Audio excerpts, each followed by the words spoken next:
Hi, this is Kara. Welcome to Breaking Free Fridays, or welcome back if you've been following the series. It's great to have you here. And today I was just guided to talk about the keys to letting go.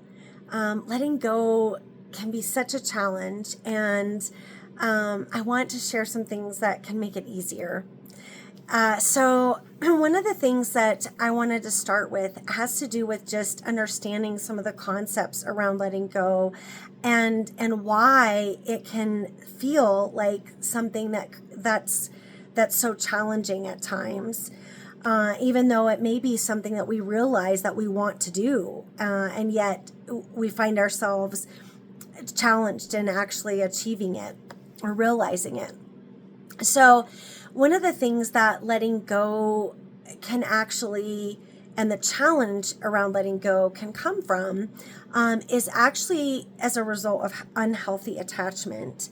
And there can be entanglements that create a difficulty in really breaking free of something, whether it's an unhealthy relationship or just a toxic situation or something that it's time to move on from, but we find ourselves being drawn back or just gravitating towards holding on to something that maybe doesn't serve us anymore. And some of that has to do with us being familiar and kind of comfortable with the status quo. So, in our environments, in the way that we grow up, we can, and even in our society and cultures, we can experience things that feel comfortable because it's what's familiar. And yet, it may actually be something that is unhealthy or unsafe, even.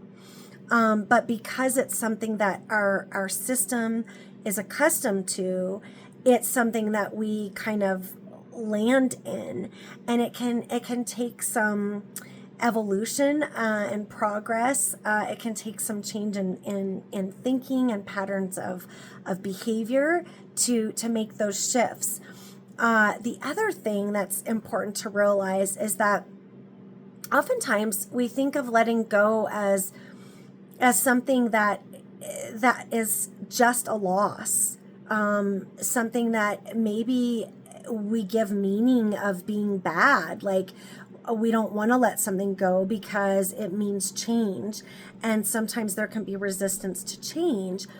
But I want to invite you to reframe what letting go is about, because in every death, if you will, and I'm using death generally speaking, not just like in its literal meaning, but every death has a rebirth. It's part of the natural cycle that happens. So when we let something go, it opens the door for something new to come in. And oftentimes we can get stuck in this pattern of thinking where it's all about the loss, and we lose sight of the opening for a great possibility and an invitation of something beautiful to come in. So I really invite you to consider that reframe and how much possibility that actually opens up. Now, keep in mind that it is important to honor the grieving process, because letting go naturally does come with a loss, and so there can be grief in that, and you do want to honor that emotion and that experience. We don't want to get stuck in that, and one of the best ways to come into the possibility of the other side is to move through the grief and allow yourself a focus on another possibility and something beautiful that awaits by creating space for something different. And so one of the things that is also an important key to remember is releasing expectation, right? Sometimes we come up with these expectations of other people, of other situations, of circumstances, and they may not even be from us. They may come from our conditioning, but they're kind of wired in. And it's really helpful to awaken to what these expectations are, and as much as we can to release those. And that's really about inviting more acceptance in around what is, what life is bringing, to us, what we're experiencing, what we're witnessing. And this it's not to say to be accepting of, unacceptable, treatment or, mistreatment or things like that. But when we have these expectations, it creates resistance, and it's a form of trying to control things, control circumstances, control other people. And we don't have control over other people. We have control over ourselves. We have influence. We have impact, but we don't have control over others. And so it's important to find where we can have an opportunity to empower ourselves in greater levels, instead of externalizing that by trying to control things that we can't. And one of the things that releasing this resistance does is it really allows for us to be more in the flow. And in that state of flow, we're in a state of allowing. And this is one of the laws of the universe. And that state of allowing is really about, being in that flow and surrendering to source, to God, to spirit, higher consciousness, however you define that, and recognizing that that in that allowing, we're able to be in more of a receptive state. We're able to experience from a higher perspective.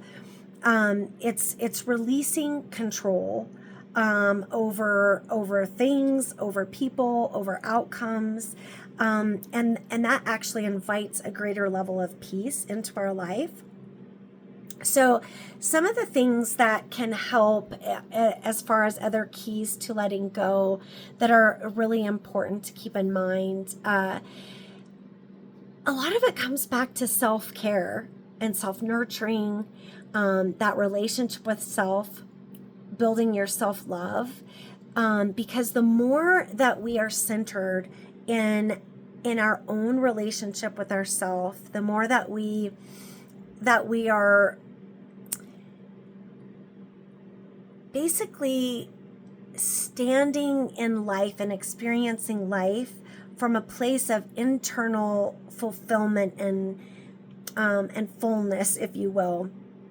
That connection to our highest self, our authenticity, and to source, then we are not seeking external sources for validation, for approval, for love, for things that are outside of ourselves that we don't have control over.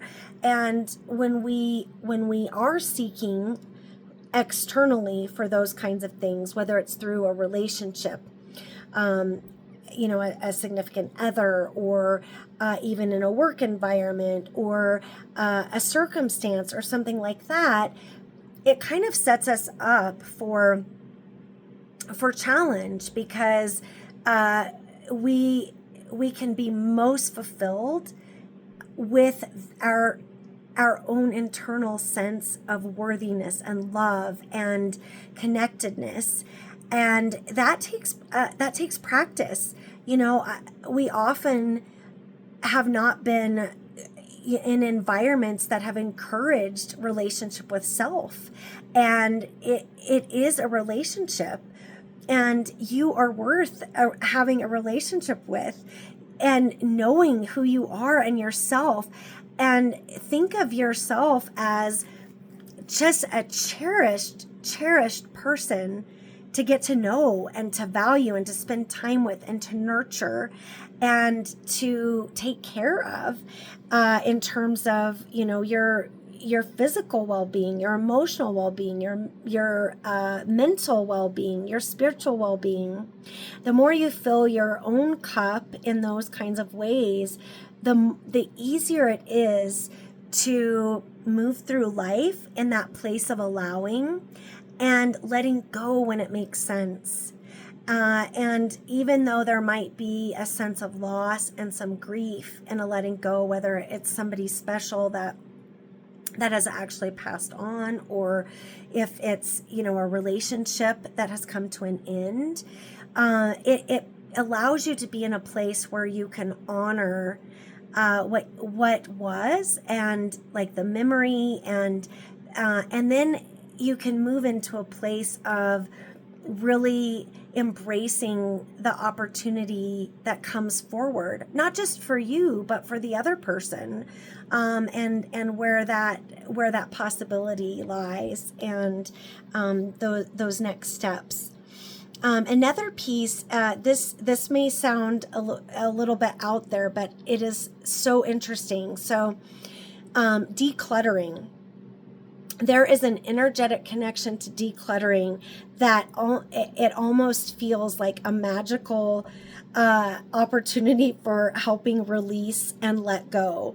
Because when you declutter your space, and it can be something simple that you start with, cleaning out a drawer or a cabinet or a closet.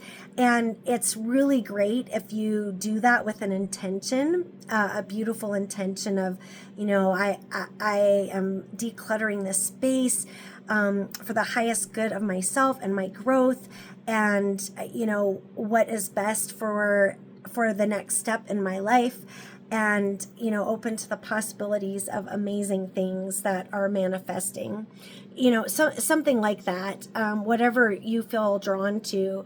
But as you release those physical things, and you reorganize and you declutter, it actually creates space for something else to come in. If we're full, and that fullness can be in a physical way, like in our own environment, and it can also be in our own body, in our own soul, in our own spirit. If we are too full, we don't have the capacity to receive and to open up to something new, and that can also create resistance in the letting go process. So that's something to keep in mind as well. And then another big thing that I find super helpful is, if you imagine, let's say you're experiencing letting go of a relationship that's been really important to you, and that it's something that's best for you to let go of.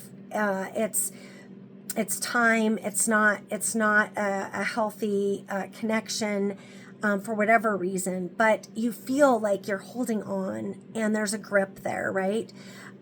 Imagine advising a dear friend, a loved one, someone in a similar circumstance.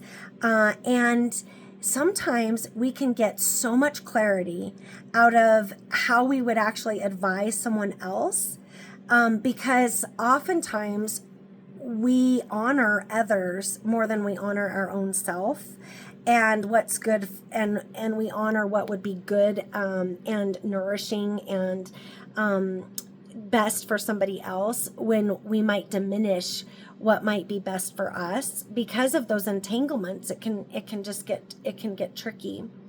So that's another piece that's really valuable. And then as you're moving through these processes, it's also really helpful to incorporate some discipline, because sometimes these entanglements can actually come in the form of things like codependency, and codependency it can be kind of a form of an addiction, if you will, because it's compulsory in nature, and it's something that it's work on different skill building. It's work on disengaging in things that may actually feed a negative pattern instead of helping you let go.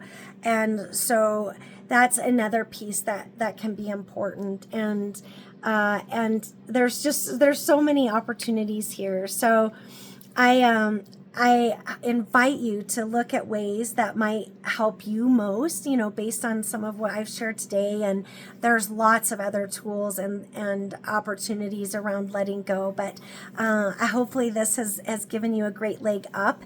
And I honor you on your journey, and I'm just wishing you the best in your next level of empowerment and breaking free. I hope you have a wonderful week, and I will see you soon.